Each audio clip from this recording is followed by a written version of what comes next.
Hi, I'm Polly. Hey, I'm Priscillah. I'm Pal. And I'm Samiron. And gosh, I've not done this in a while. Yeah. You really haven't. No. You really haven't. Priscillah. I did. Priscillah has. Yes. Anyway, welcome to the P3T podcast. Woo! It's nice that you're here. Karibuni. Welcome. Yeah. Me and Pauline have each other's backs, Man. Anyway, today we have an interesting conversation. We're talking about pombe. We're talking about alcohol. Pombe, cigar.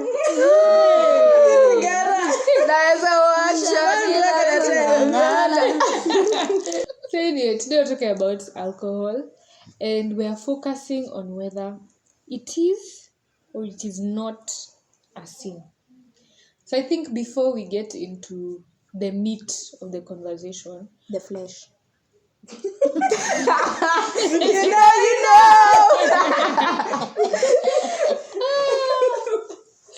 I think I'd want to go around and get your views on the same.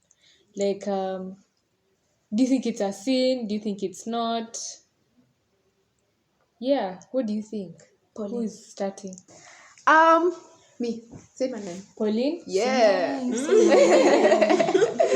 All right. Nikita kujipenda. Sana. Pride. Groundful. All right. So the question is, do I think it's a sin or not? I'm going to give Like, what are your general views on it? I don't think consumption of alcohol, because that's what we're talking about. We're not just talking about alcohol in general. India. We're talking about the consuming of the alcohol. Why are you looking at me like you're not sure? Remember which country that's meant. Okay, all right. So this is what I think. I think in general, like as a general rule, I don't think the consumption of alcohol is a sin. It boils down to self-control. The lack of self-control, I think, is what becomes sinful. There's a list of, what is it called? 7 deadly sins, something like that. Why does that feel like it's not right? It's true. But there's something there about... Galatians. Well, I could be wrong. No, but I think Galatians or Yes, just Google. Yeah, just give me 1 second. Why you guys? We need to be more accurate with our quoting. Can't Yeah. it just I be think it's because like we live in the age of you can just quickly confirm, you know? that? That's true. And plus, we have so much information that sometimes it's hard to keep record. Yeah, that's the 7 deadly sins. What are they? Sloth, pride, wrath, envy, gluttony, lust, and greed. So I think what I would, when it comes to the consumption of alcohol, if you're consuming alcohol gluttonously, as a glutton, then that's when it becomes problematic. So it's not the alcohol that's the sin, it's your lack of self-control that's the sin. Okay. Say my name, say my name. Priscilla. So, for me personally, I concur with what Pauline has mentioned. I am a partaker of alcohol. I do occasionally drink once in a while. It has been, I think, 8 months now, guys. Since your last drink. Yeah. Yeah. Imagine, you guys. I do take alcohol once in a while. I do not personally think that it's a sin. I believe that the lack of self-control when drinking alcohol is what should be deemed sinful. Because I think, I don't know, again, I don't want to misquote the Bible, but I think there is a verse that, is it the verse? I don't know. But drinking to the point where hujielewi, I think that's where drunkenness, yes, is where the sin comes in. The same way, I think I like to equate it with even overeating. Yeah, because eating is not a sin, but overeating, which is gluttony, is the same. So that's how I look at it. I used to have an opinion. And then Priscilla challenged me with that gluttony analogy. And I was like, I think maybe I need to reevaluate. So I'd say as of like 2 months ago, I was very like anti-drinking, anti-alcohol completely. I just think alcoholism or like substances that give you just continue. They're out of reality. They give you some sort of high. Buzz. They can be used to those substances, according to like history and according to like contemporary world. For our listeners, sorry for the sudden noise, water is being pumped, so just shook it dogo. So I think those ones have the biggest history of like addiction, so there's a higher predisposition for people to get addicted to these things versus like a food addiction. Like those that's still there, but it's not as prevalent because I feel like there's a culture to abuse it in society, and that's, I don't know, I feel like I'm mostly like I've grown up being mostly anti-alcohol. Even in like my house, both my parents didn't drink when I was growing up. I just like to preface that. When I was growing up, both my parents didn't drink. My brother doesn't drink. No. I don't have to put him on blast. So my brother doesn't drink. My sister-in-law doesn't drink. We're all a pretty like non-alcoholic family. I've never grown up. Like a lot of kids will say they grew up with like the wine being stored like in a different cabinet and a lock and key. We didn't have that. All our cabinets are open, and we could like drink anything. The closest thing we had to like wine was grape juice, So it wasn't really like anything. So yeah, I'm just more like anti-drinking than I am pro, just because of the way alcoholism is so rampant in society. So I feel like it's easier to fall into that trap than it is to fall into like the trap of, you can fall into the trap of gluttony, but like into like food addiction. That's what I'd say. It depends on where you live. I think it's because we don't have much food. Yeah, that's actually true. The main reason why you find, especially in like third world countries, the problem of like obesity is not really a thing. It's just because there's not enough food for people to overeat. But to the point of dysfunction. Yeah. What do you mean? Like, there's obesity to the point of dysfunction, but that's not as common as like borderline because we don't have addiction to alcohol. No. Even in like in developed countries, there's a lot of.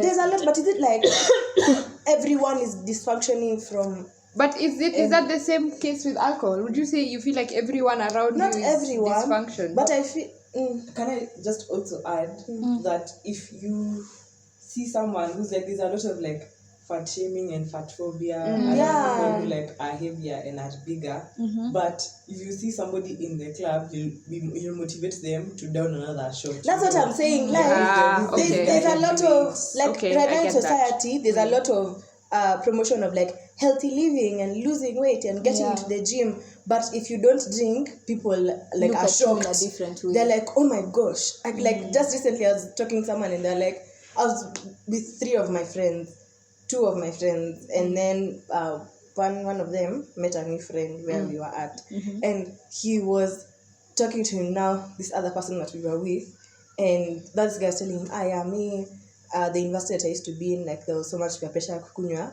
and like I drank till like sikuwa na perform well in, so he cut out alcohol completely. So now this new guy, he was like, oh my gosh, you don't drink, me, I can't even go drinking I can't go, I think he said, for more than like 3 days without drinking.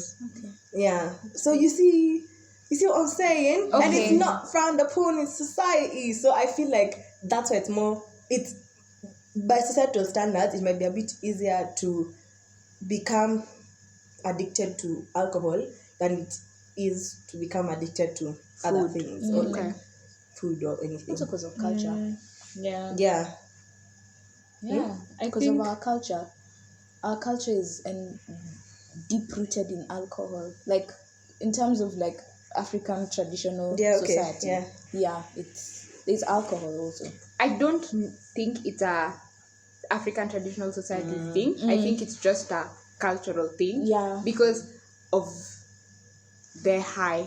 People like the high. So, and people have always liked the high. So people have always consumed alcohol. So it's deeply engraved in all culture.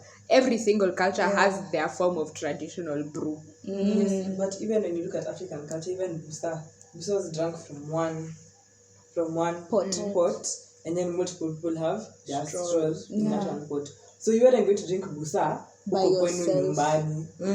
Huko unakunywa tu. That was a communal thing. You were coming to drink with people, and it was a way for the community to come together. So alcohol became a tool of socialization, not a tool of abuse. Yeah. I think to answer the question, my view on alcohol, imekuwa tricky, I won't lie, because like obviously growing up it was the forbidden fruit, don't take it, it is bad for you.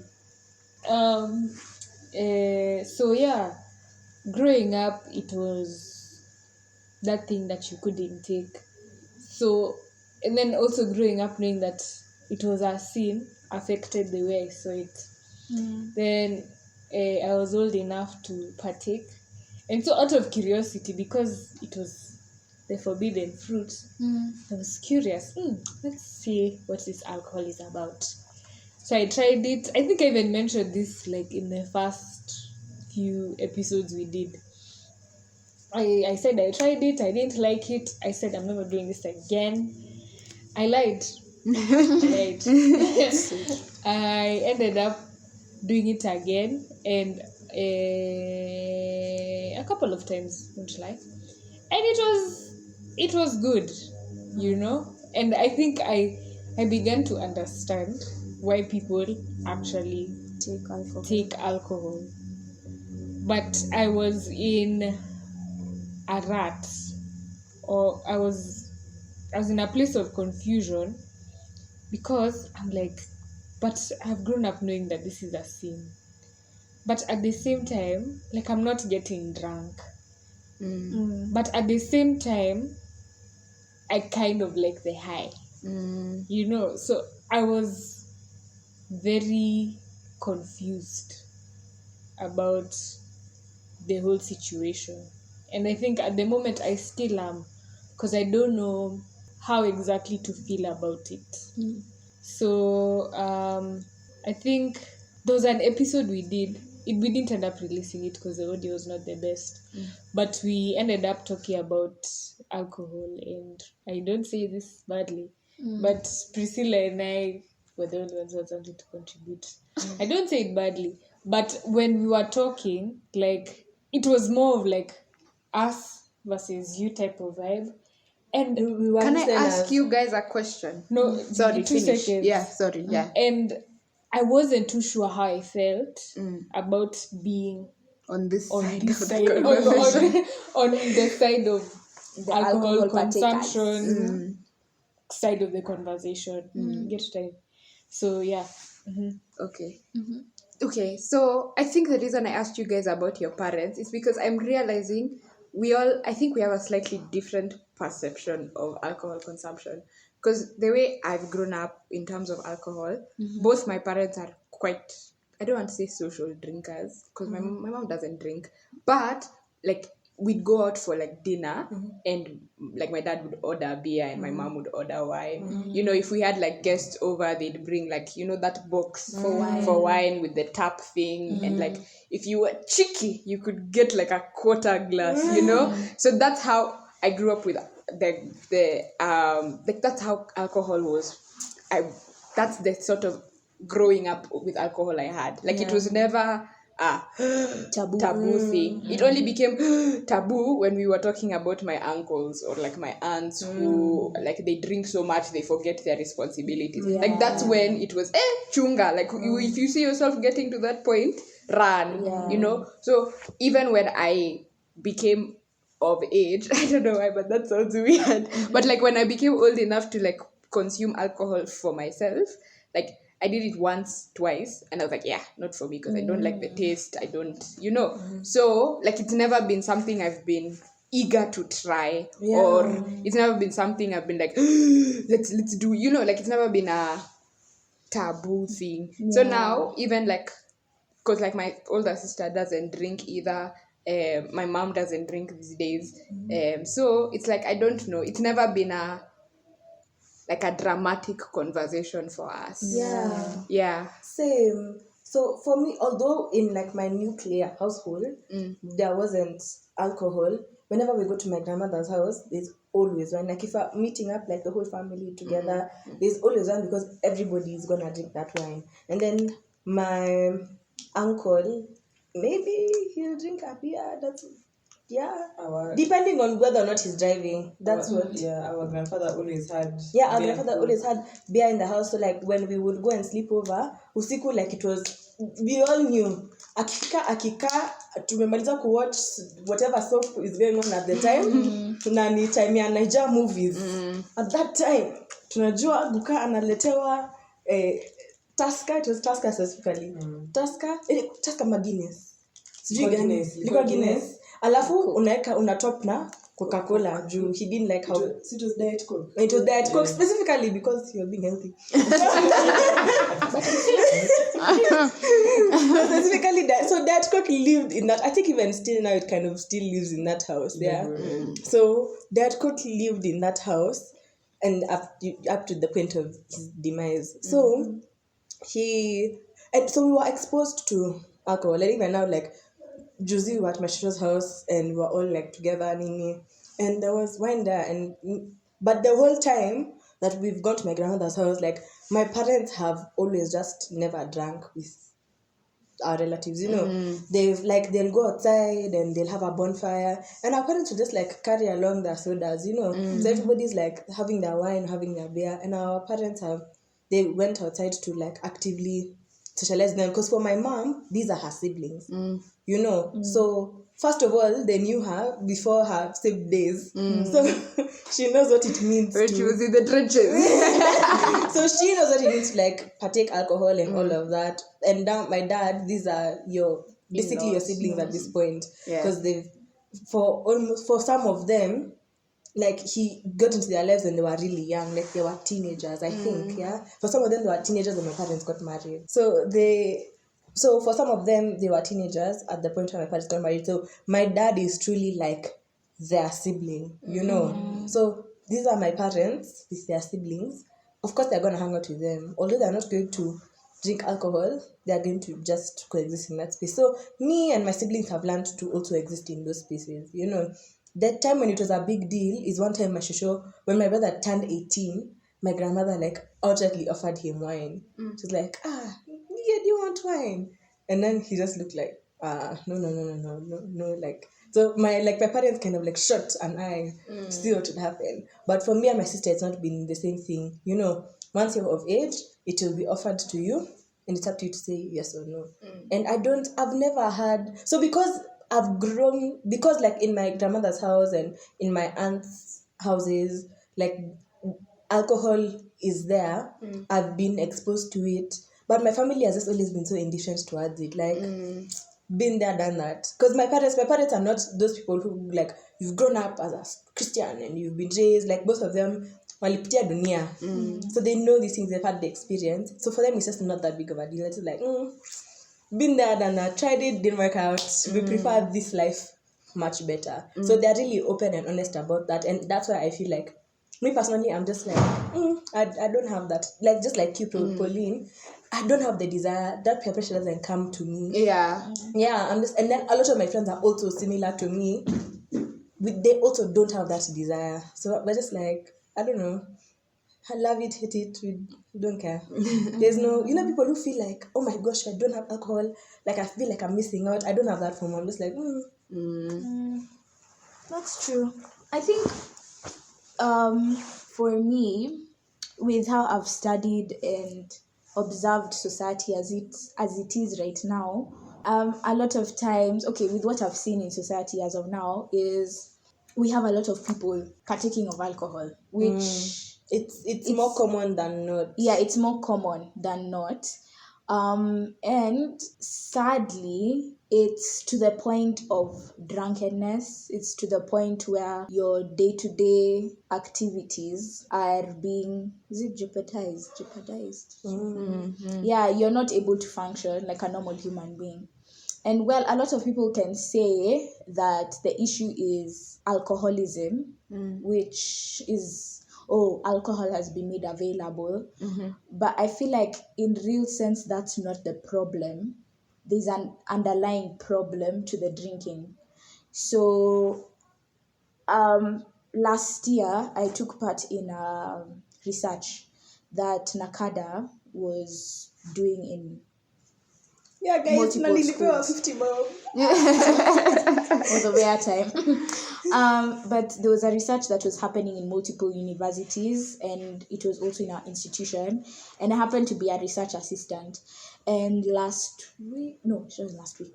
few weeks ago, we were being shared with the results of the study.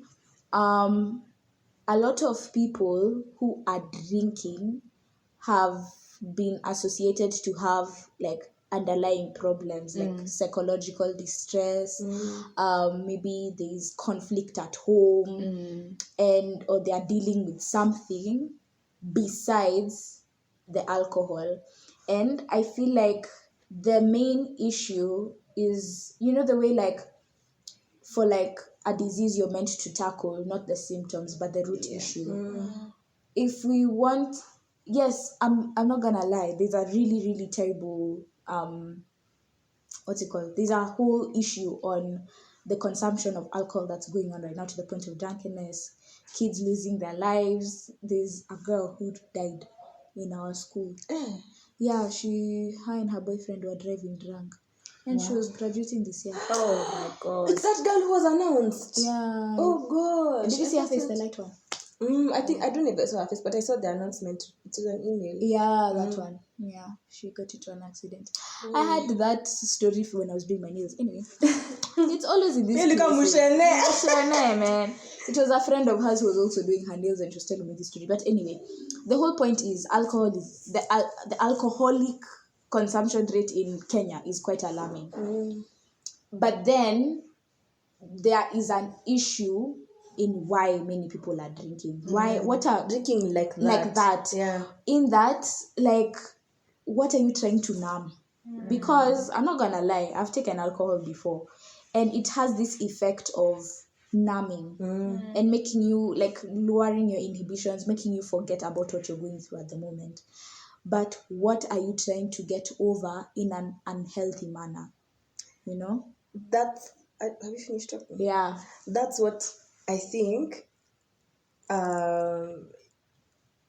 is the problem that is faced with Christians who are like hardline anti-alcohol. Yeah. So yeah, you see, like, I'm no longer hardline. I'm still like pretty much leaning, but I'm not like hardline. But the issue is, as a society, we are condoning or praising this unhealthy way to cope with your problems.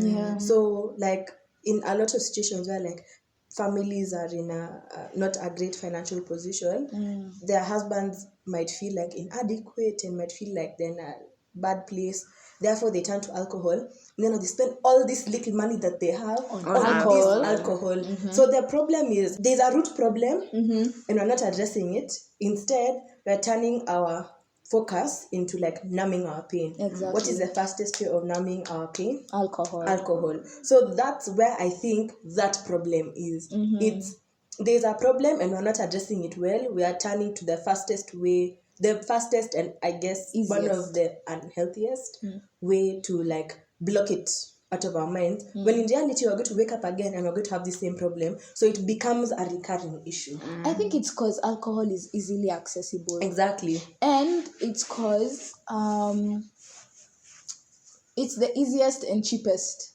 It's the cheapest way to solve your problem, because in a way, unfortunately, it's not the best To way. ignore your problem. And to ignore, that's the word, to ignore your problem, because by the time you're unfortunately convincing a father to seek therapy, he's going to be like, brother, are you mad? I don't have that money to go for therapy. Yeah, you can spend 6,000 Kenya shillings on a boti, but you can't spend 6,000 Kenya shillings on getting 1,000 shillings on getting one session. On one session, at least even 2 sessions or something. But anyway, and also I think, okay, there's no simple answer to this whole thing.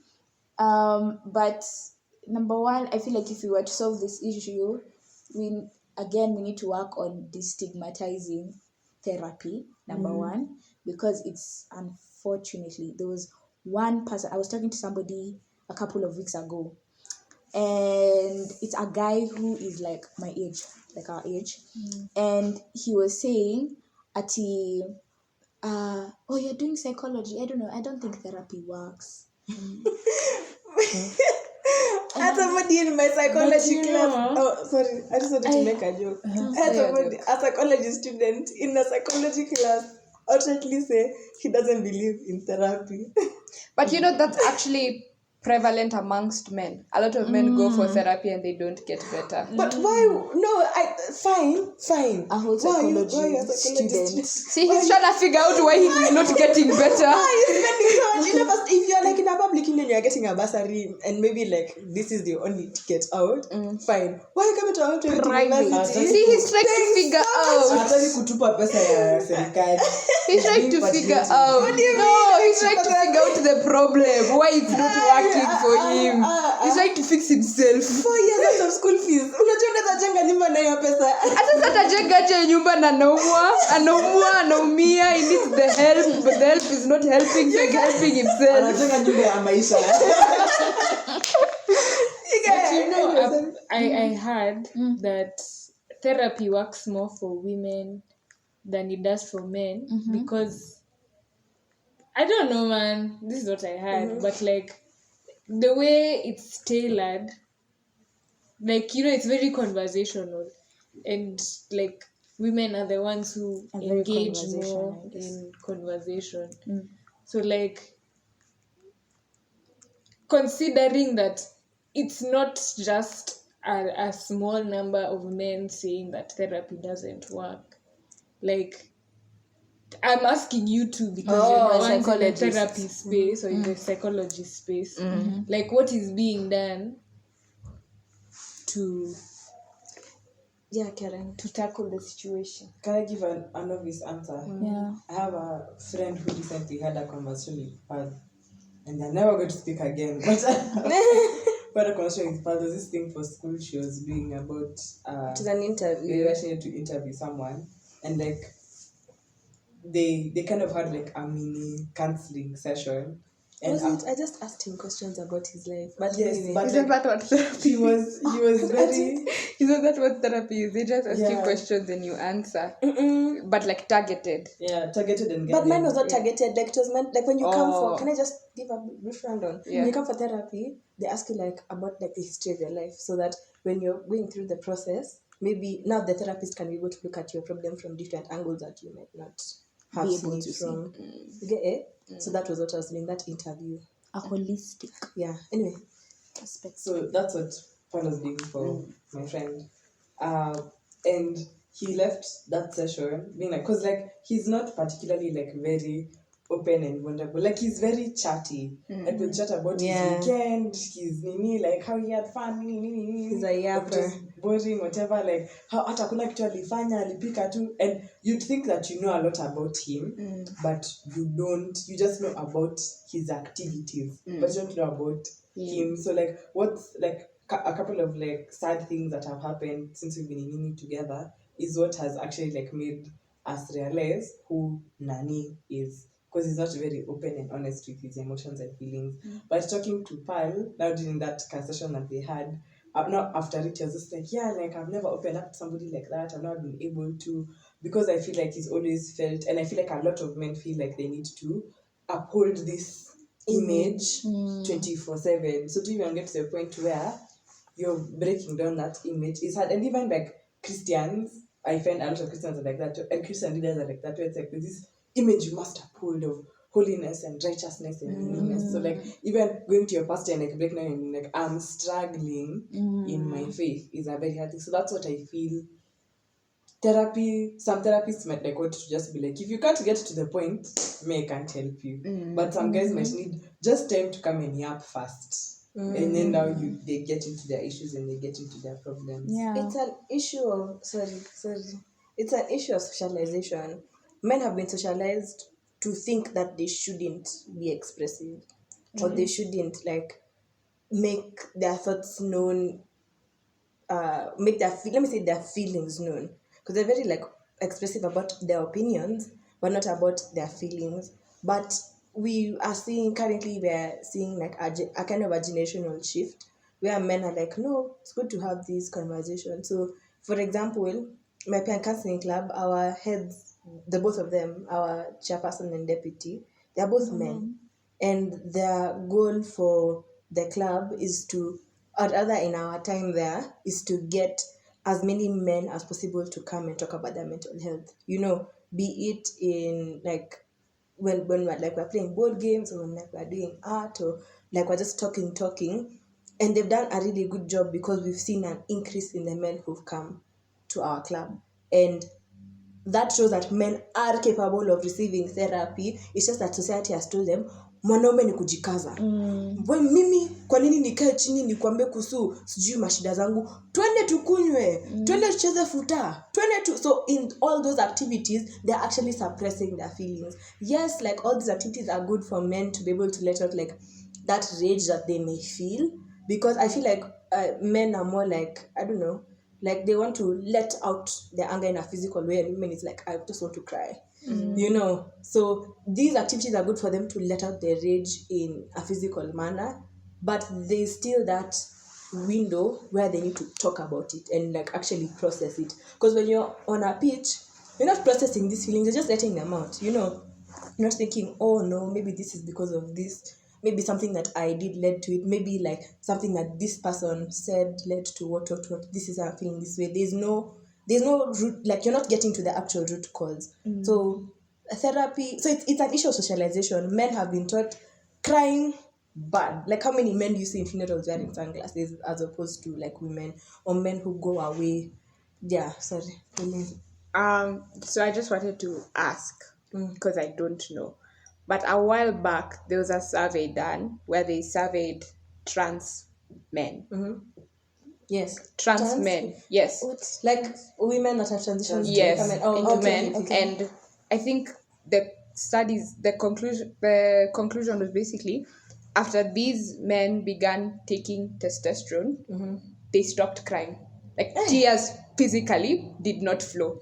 Like it was, as women, like they could cry whenever they needed to cry. Like it was a point of frustration for them, because they would find themselves very frustrated with life and things, but like they could not release the tears. They just would not flow. And like they said, or the study was basically alluding to the fact that it's a direct result of the artificial testosterone that they've been taking.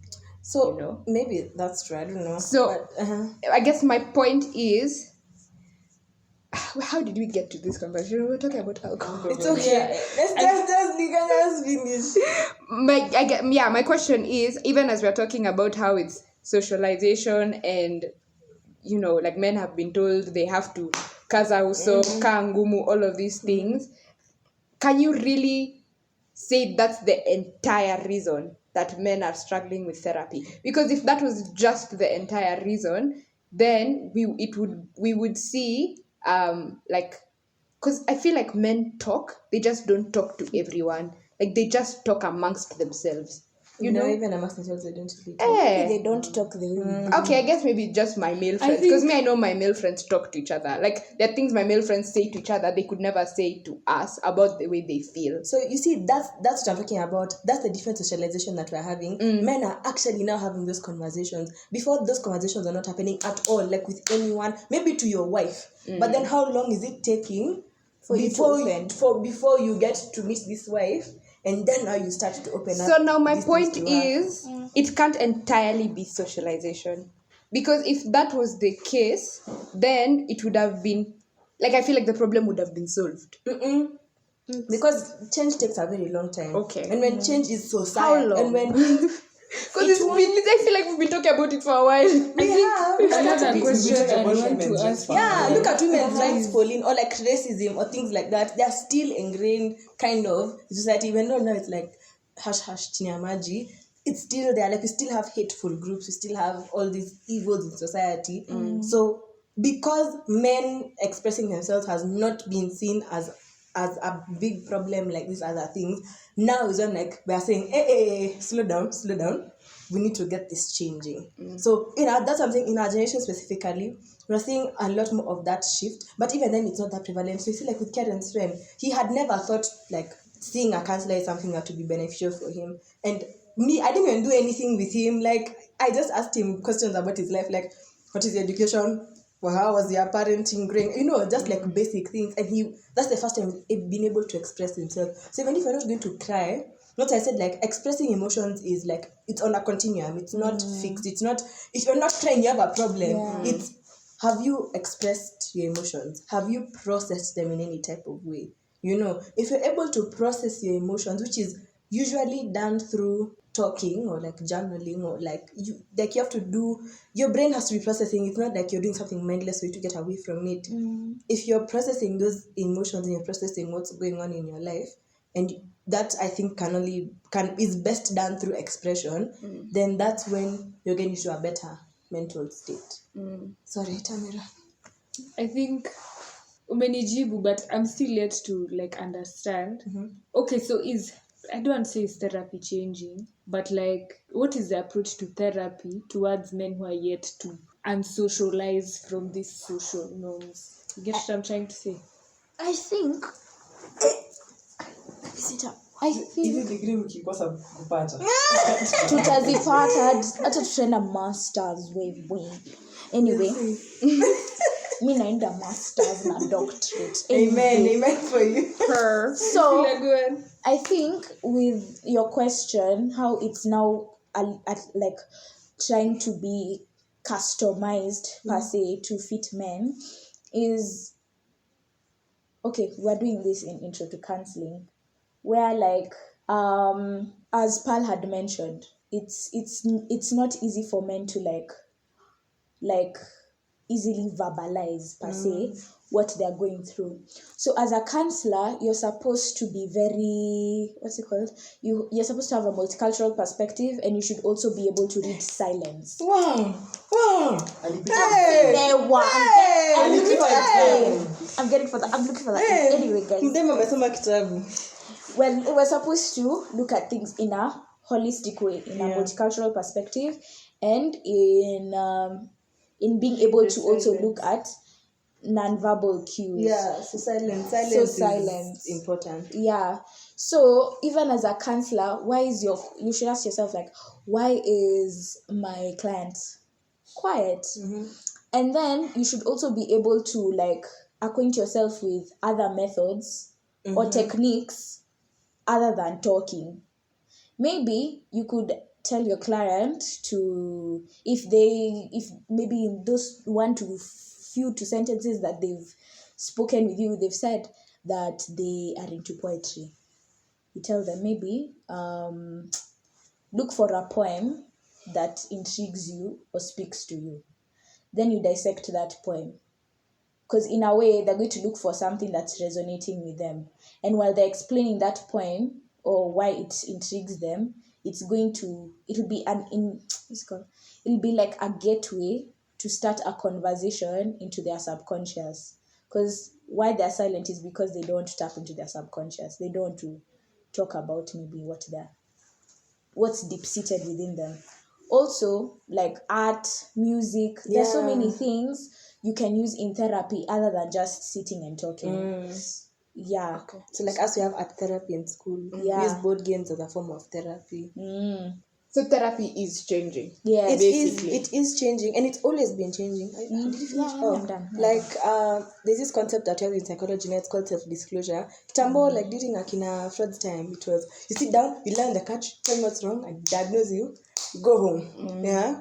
So but these days it's even like Kitambo, counselors used to be told you can't express yourself at all. You sit in a fixed way, no emotions, so that you don't scare your clients because you want them to feel like they're in an open space.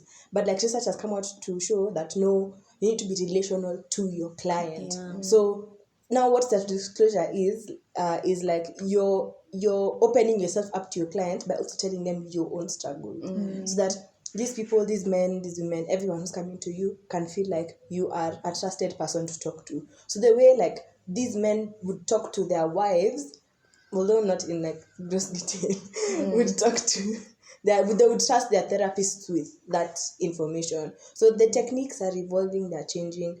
And then also we are having a lot of more men, and they're not that many, but at least we're having some men entering their space to also now educate us women on how we can do therapy, and then even then we educate them on how they can do therapy for women.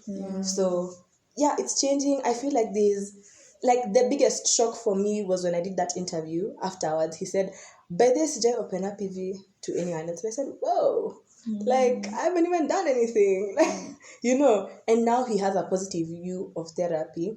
And he told me even like he might consider like seeing someone, because you see that he took that time.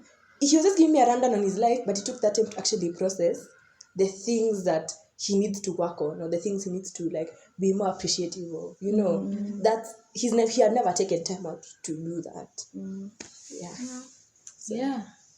Okay. So alcohol. Quite interesting. What? Alcohol. I've remembered how we transitioned to the question of therapy. We were talking about how alcoholism Is a it's It's a just symptom. No, it's a destructive method of like coping. Yeah, it's a symptom to a deeper problem. Oh yes. Yes. I wanted to say something about that. I can't remember. Sorry. Oh yes. So I have sorry. May I? Mm. Do you have? This would have to be the last. Oh, okay. So I have a friend, mentor type person, and we were talking about alcohol a while back, because he's very open. He likes alcohol, and like he's very open about liking alcohol. So he was asking us. So he does this thing where he goes around asking everyone, "Why do you drink? Why do you drink? Why do you drink? If you drink, So. And a lot of the times the answers that are given are, like it's fun, I like the high, I like the environment, like all of my friends are drinking, so I'm drinking. And he was saying that is where the problem starts. When your why is vague, what happens is when things get tough, all your brain can do is remember that high from the alcohol. So you turn to that alcohol. So basically his solution to that was, make sure you surround yourself with genuine friendships, and like genuine deep friendships, so that especially people who are doing life with you, not like people who are wako far away from you in terms of their life and their career and their families or whatever, so that when things get tough, even if you do end up turning to that alcohol, they'll catch you before things go haywire. They'll be able to catch you and bring you back. So until you figure out, his suggestion to everyone is, until you figure out what your why is for why you're drinking, don't drink. Until you figured that out and it's a healthy reason, don't drink. What would be his reason? He just likes the taste. He likes the culture. He likes, when people are talking about smoothness, the need. I don't know what that's about. Yeah, it's I even I don't know what it's about. Yeah, like aging, the different like whether you're aging it in like mulberry wood or oak wood. Wow. He just likes that. He's an alcohol person. The coffee people are. Yes, Yes. exactly. Apple umegonga ndipo. So that's why that was his point. Figure out your why first. I was gonna say, sorry, like before I started defending therapy, I was going to actually say you don't always need therapy. Like if because like I have a bunch of friends who are not getting therapy and like they've gone through like hard things in life. And they're going through like they've gone through hard life stuff, yeah.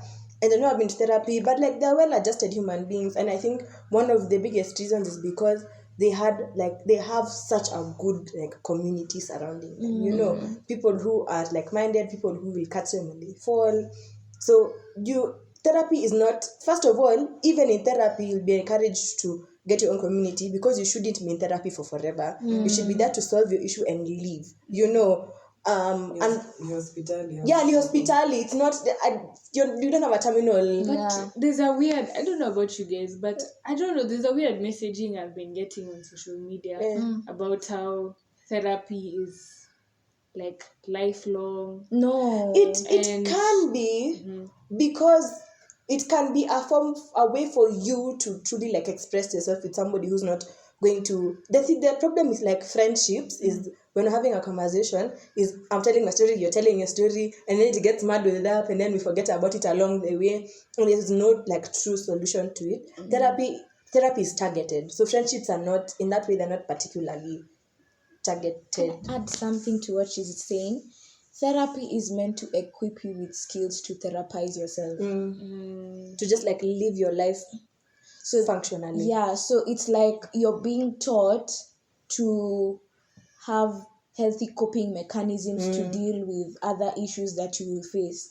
So that when you face those issues, you handle them better. And if, let's say, if you can't really handle them, maybe now you can seek counsel in your community or in therapy again. But therapy is just meant to give you the tools for you to help yourself. Period. Therapy can be continuous for that expression, but even then you should switch therapists often. You know, so like you have a therapist for a certain amount of time, then you switch like that. Yeah, I don't know. So I'll have to cut the conversation short. Sorry. We were supposed to talk about alcohol, then we got into therapy, but it was all related. So I think we've learned what we've needed to learn. I think here we've just been taking points. So I think it would be a good place to end here. Before you do, make sure you've gone to Instagram, P3T Podcast. Follow. Then like our reels, comment under the reel for this episode and tell us what are your views on alcohol, especially as a Christian. Do you think you should take it? Do you think you should not take it? And let's also be respectful of each other while we are there. And then we also have a TikTok. P3T Podcast KE. And yet we have the maker of the TikTok account. We have such amazing TikToks you should check out. And what else? For anyone who wants to partner with us, our email is readily available. p3tpodcastke@gmail.com. Feel free to engage with us, give us good stuff, and give us money. Anyway, I think this is it. Yep. Yeah. Bye. Thanks. Bye.